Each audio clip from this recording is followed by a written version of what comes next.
है आपका सूबा कमीशन में क्या अहदाफ लेके जा रहे हैं?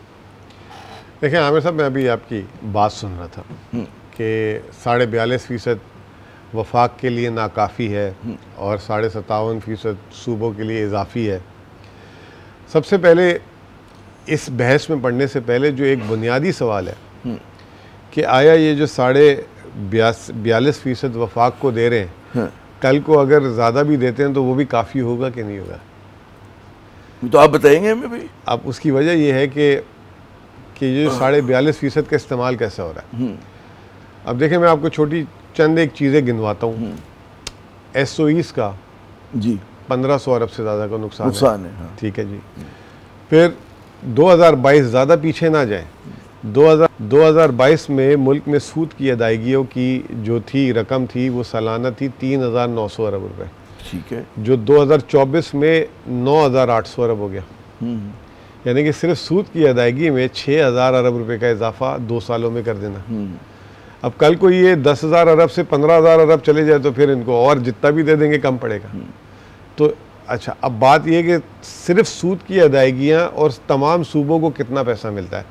तमाम सूबों को जो है कुल मिलाकर जो है 6,500 से 7,000 अरब मिलता है और सूद की अदायगी में 10,000 अरब आप दे रहे हैं। तो मतलब सबसे बड़ा जिन कौन सा हुआ बोतल में? सूद हुआ। ठीक है ना। उस पे आपने क्या उसकी अदायगी के लिए मजीद सूद लेते हैं, मजीद कर्ज लेते हैं और फिर जब शरह सूद साइकिल है हमारा। तो उस पहले तो तवज्जो इंटरनल रिस्ट्रक्चरिंग पे कर लेना कि हमें यहाँ से पैसे बचाने हैं या ये हमारा जो है बहुत आगे खर्चा बढ़ गया। हालांकि आप देखें, जुल्म देखें कि 2022 के लेवल पे सूद आ गया, जो 11% थोड़ा सा ज़्यादा, उस वक्त 10% के करीब था। लेकिन सूद की अदायगी जो है इस साल भी 8,200 कुछ अरब है।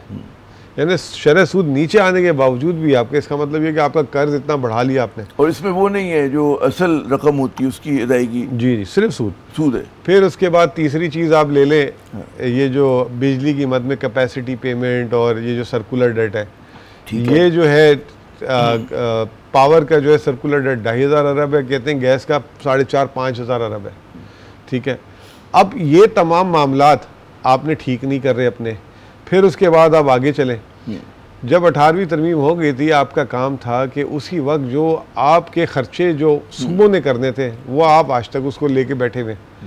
कोई कहता है मिसाल के तौर पे हायर एजुकेशन, एजुकेट से निकला हायर एजुकेशन। ठीक है, दे देते आप सूबों को उसी ज़माने में कि आप जाने, आपका काम जाने कि इसको आप करें।